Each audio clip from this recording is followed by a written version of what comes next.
Buenos días, mi gente. Hoy, como parte de la crisis que vive el pueblo puertorriqueño, vamos a tener a la doctora Marta Quiñones, economista puertorriqueña, profesora en la Universidad de Puerto Rico, y quisiera que todos pudieran sintonizarnos por nuestro país en la mágica 1220 AM de Kissimmee.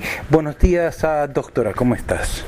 Muy buenos días a ustedes, al público que nos escucha, a la diáspora de América Latina y el Caribe, y en especial a los puertorriqueños que viven en la Florida y en los Estados Unidos. Doctora, queremos saber qué es lo que está pasando en Puerto Rico, por qué y cómo se ha generado esta crisis donde dicen que tenemos una deuda de 73 mil millones de dólares. Pues bueno, dándole un poquito a la historia, desde la década del 60, Puerto Rico fue un ejemplo de Estados Unidos o un experimento de lo que ellos querían hacer con América Latina y el Caribe.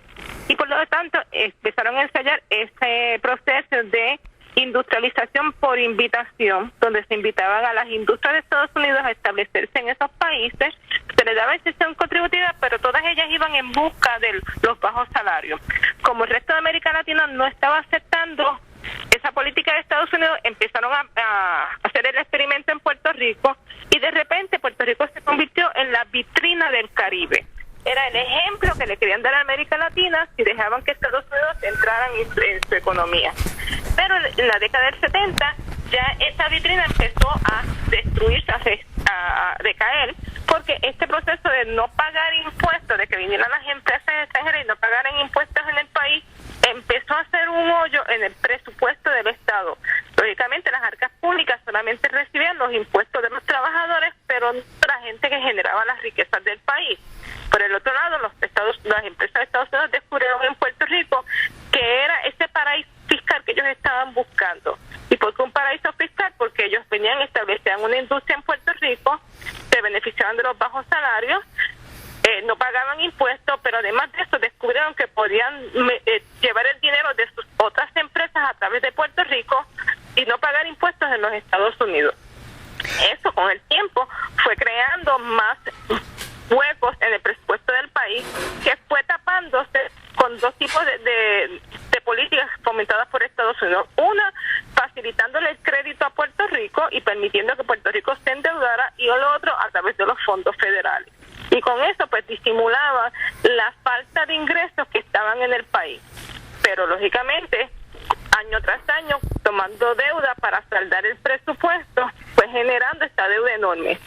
Pero la situación se siguió agravando en la década a finales de 1999, cuando empezaron a descubrir que podían hacer otro tipo de préstamos. Siguieron facilitando las formas de préstamos, y entonces empezaron a crear lo que se llama la deuda fuera de la Constitución. La Constitución de Puerto Rico decía que solamente se podían endeudar hasta el 15% del presupuesto. Ellos inventaron la deuda fuera de la Constitución, y lo que Juan Augusto Alicea llamó la deuda escondida, esa deuda que no se reportaba y que no tenía ningún tipo de aval para ser pagada, solamente la buena fe. Los bonistas se arriesgaron a tomar ese tipo de deuda, y parte del problema de la deuda de Puerto Rico es toda esa deuda extraconstitucional y esa deuda escondida que existe, que fue generándose, que no tiene forma de ser repagada, y que fue lo que causó que ahora no se pudiera pagar. Y la que se decidió no pagar fue este tipo de deuda que no tiene aval ni de la Constitución y que no tiene aval para ser pagada. Doctora, también se dice que el proyecto de las 936, donde se le daba la tierra, se le fabricaba, se le hacía la fábrica o el edificio, también se le daba agua potable, electricidad y un tren y una extensión contributiva. En otras palabras, no tenían que pagar ningún impuesto por 30 años a las compañías de las 936. ¿Qué juego tuvo eso añadiendo a la deuda?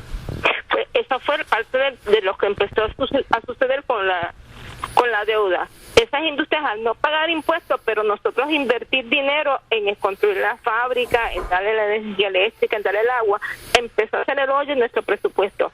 A eso se le empezó a añadir otro tipo de iniciativa, que fue la corrupción política, porque lógicamente asociado a eso estaban todos los administradores de la colonia, ¿verdad?, buscando los espacios políticos para poder acomodar también a su élite de poder, que lógicamente no pueden ser empresarios, porque los empresarios de Puerto Rico fueron poco a poco siendo destruidos y favoreciendo a estas empresas 936. No pagaban impuestos, que generan muy pocos empleos, pero lógicamente tenían todo el aval de Estados Unidos. Doctora, en la Constitución de Puerto Rico, según los bonistas de Wall Street, dicen que hay una cláusula donde especifica bien claro que primero Puerto Rico tiene que pagarle a los bonistas o a los buitres de Wall Street antes de pagar cualquier servicio médico o de vejez o lo que sea al pueblo puertorriqueño. Explíqueme eso. Esto es cierto lo que dice la Constitución, pero también la Constitución dice que la deuda no puede pasar del 15% del presupuesto para evitar ese tipo de problemas. Por lo tanto, la deuda que está amparada con la Constitución es la deuda que se supone que el presupuesto cubre.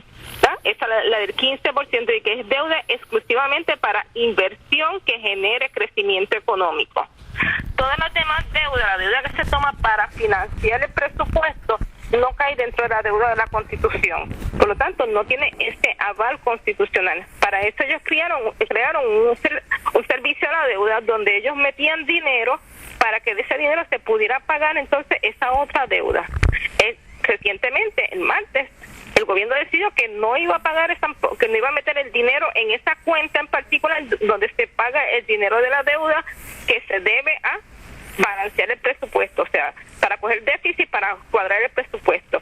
Entonces, es parte de los problemas que tenemos que hacer, pero también es importante recordar que la Constitución dice que es un derecho constitucional el dar educación, el dar salud al pueblo y el asegurar empleos dignos a los puertorriqueños. O sea, que por un lado se puede cumplir con los bonistas, pero también hay que cumplir con el pueblo, porque la Constitución ampara también al pueblo. Y también hay que recordar que en caso de emergencia, el país debe ser primero, y así lo reconoce la Constitución. Doctora, un breve momento para decirle a todos los radioescuchas que están sintonizando por nuestro país en la mágica 1220 AM de Kissimmee, Florida, y estamos entrevistando a la doctora Marta Quiñones, economista puertorriqueña y profesora de la Universidad de Puerto Rico. Doctora, quería también preguntarle qué gestiones han hecho la legislatura de Puerto Rico, los gobiernos de Puerto Rico, para solventar esta deuda. Pues mira, por un lado hay que reconocer que están tratando de resolver el problema actualmente, pero ellos son en parte responsables también. ¿Por qué son responsables? Porque ellos hicieron también exenciones en la ley donde se le permitía, por ejemplo, crear esta deuda que no tiene aval constitucional. La deuda que se dejó de pagar el pasado lunes, ¿no?, que se supone que correspondía a la del 1 de agosto, era una deuda que era basada en eso. O sea, se había dicho originalmente, el año pasado se legisló para que el Banco Gubernamental de Fomento tomara deuda con el compromiso exclusivo de que el Senado le iba a pasar dinero para pagar esa deuda. El lunes pasado esa deuda fue una de las que venció y no había dinero para hacerlo, pero la negligencia vino de la legislatura, que legisló para atentar contra la estabilidad económica del pueblo de Puerto Rico y resolver en aquel momento a los políticos de turno el problema. El problema lo pasaron hacia el futuro. Le correspondió a esta nueva legislatura asumir esta responsabilidad, pero no había dinero. O sea, y por eso nosotros acá en Puerto Rico estamos insistiendo que lo primero que hay que hacer es auditar la deuda, auditarla en todas las facetas, pero no una auditoría donde nos presenten unos números contables. No queremos eso. Queremos que nos digan cómo se generó esta deuda, cómo fue que se fue creando, qué tipo de legislaciones fueron haciendo que se enredara más la deuda y se siguiera creando más deuda, y lógicamente cómo se mal usó todo el presupuesto del gobierno para favorecer a unas élites de poder a través de legislaciones que iban creando los diferentes legislaturas que han existido en Puerto Rico del 70 hasta ahora. Y eso es importante para que la gente empiece a entender que no es una culpa de esta administración, es una culpa de todos los políticos que han sido negligentes en el proceso de administrar y que lógicamente han respondido a las élites de poder y han respondido también al gobierno de los Estados Unidos, que ha favorecido a ese tipo de conducta para que su colonia, la colonia más importante que tiene, se mantenga a flote y siga siendo esa vitrina para que los demás países consideren que Estados Unidos es bueno. Lo bueno que ha sucedido ahora es que se le ha caído esa máscara al gobierno de los Estados Unidos.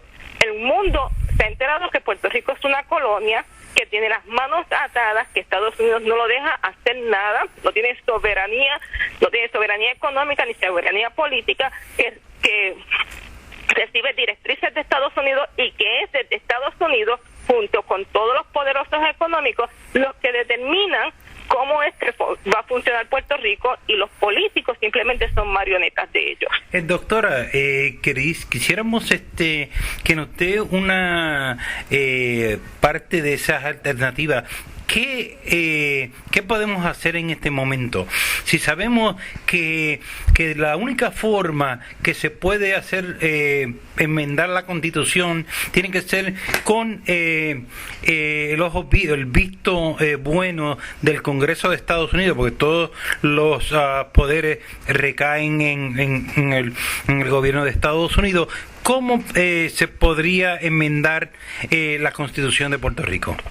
Pues no sé si tenemos el tiempo para esperar a enmendar la Constitución, pero yo sí sé que los políticos puertorriqueños pueden tener el valor de enfrentarse a las políticas de Estados Unidos con el andamiaje legal que tenemos en Puerto Rico, diciéndole, danos un poco de soberanía y déjanos que desde Puerto Rico nosotros empecemos a reconstruir la economía de Puerto Rico. Tenemos un banco legal que nos puede ayudar a negociar estas deudas, porque sabemos legal con los tipos de contratos y cómo se pueden negociar los contratos. O sea, sí conocemos la jurisprudencia que podemos aplicar, pero lógicamente nos tienen que dejar actuar. No podemos estar ahí actuando y que vengan del Tribunal Supremo de Estados Unidos y nos digan que no podemos hacer esto. Según, doctora, según los bonistas de Wall Street, ellos dicen que la deuda fiscal del gobierno de Puerto Rico no llega al 2%.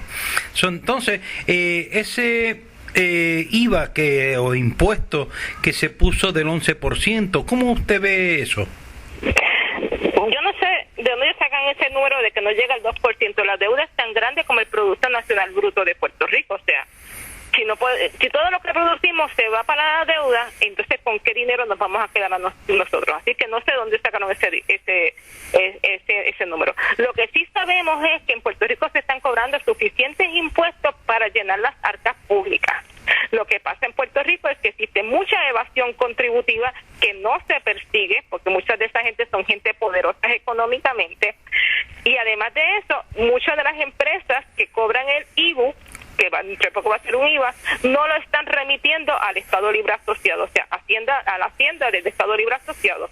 Y ejemplos de esas fueron unas cuantas que ellos cogieron el año pasado, empresas norteamericanas que hacen negocios en Puerto Rico que cobraban el IVU y no los remitían a Hacienda. Así que tenemos una serie de evasión que el Estado no quiere ir contra ellos, quizás por miedo, porque cree que tienen demasiado poder económico, y aquí el problema es que el capital está dominando sobre la política pública y no podemos permitir eso. El pueblo tiene que ir sobre todo, porque ellos gobiernan para el pueblo y no gobiernan para el capital. Doctora, las alternativas también van por eso, o sea, cómo nos apoderamos nosotros los puertorriqueños para poder vencer este miedo colonial y poder enfrentarnos entonces a estos grandes capitales y exigirles que respeten beneficien al pueblo de Puerto Rico. Sí, doctora, o sea, que el pueblo de Puerto Rico en la mayor parte, la mayoría de los sectores sindicales y políticos se han manifestado en contra de esta deuda. Esta deuda no ha sido adquirida por el pueblo puertorriqueño, sino, como usted bien explicó, por negocios turbios que las compañías norteamericanas, mediante el sistema colonial, ha impuesto en Puerto Rico. ¿Cuál es la alternativa en este momento para salir adelante? Porque según los bonistas lo que quieren es recibir, apoderarse de todas las riquezas materiales, privatizar las playas, las carreteras, el yunque, definitivamente el agua, el aire, o sea, todo ¿cuál es la alternativa a seguir para salir al paso? Tenemos varias alternativas. La primera de ellas es que el gobierno de Puerto Rico le tiene que pedir a Estados Unidos que nos dé más soberanía, que nos deje de estar mandando, que si ellos no van a responder por la deuda que fue creada colonialmente por ellos, pues que nos dejen a nosotros resolver el asunto desde acá.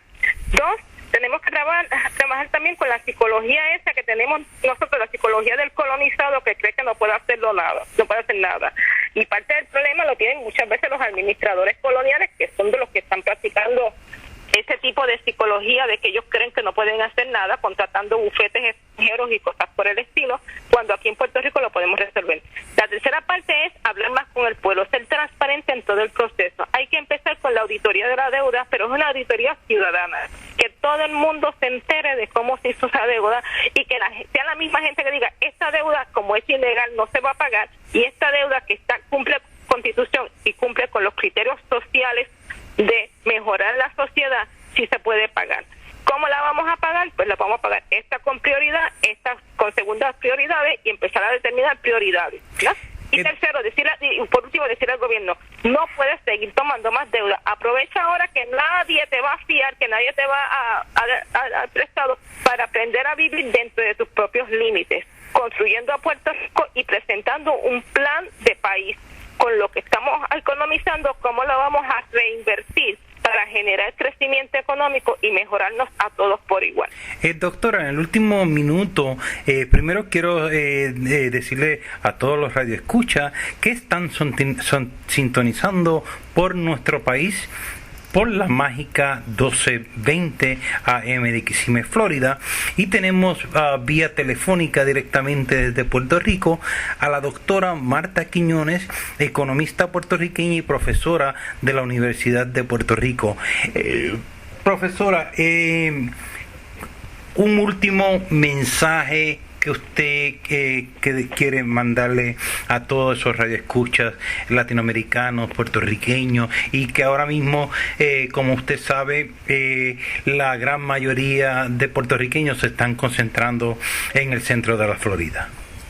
Bueno, tenemos muchas lecciones que aprender con esta deuda, con esta crisis económica. Primero, que la crisis la crearon los administradores coloniales, y lógicamente hay que resolverla desde acá, pero entendiendo que no podemos seguir aplicando políticas neoliberales que han sido el fracaso en todos los países donde se han aplicado. Por lo tanto, creer más en nosotros para construir a Puerto Rico, y a nuestros amigos de la diáspora pedirles que también apoyen a Puerto Rico en estas decisiones tan cruciales, denunciando la situación colonial y diciéndole a ellos, Puerto Rico tiene la capacidad para resolverlo, tiene el capital humano suficiente, con toda la inteligencia que tenemos aquí en Puerto Rico para trabajar este problema y darle al mundo soluciones de cómo se puede reconstruir un país sin caer en políticas neoliberales, pero favoreciendo una economía más justa, más solidaria, más democrática. Bueno, doctora, recordándole que estos micrófonos de Por Nuestro País siempre estarán a la disposición suya y de todo el pueblo puertorriqueño y latinoamericano que la está escuchando ahora. Le damos las gracias por tan fructífera entrevista, y más adelante vamos a seguir conversando con este tema, porque es sumamente importante para toda esta generación de nuevos puertorriqueños que se están mudando hoy día al centro de la Florida. Pues muchas gracias a ustedes y éxitos en todo lo lo que quieran hacer.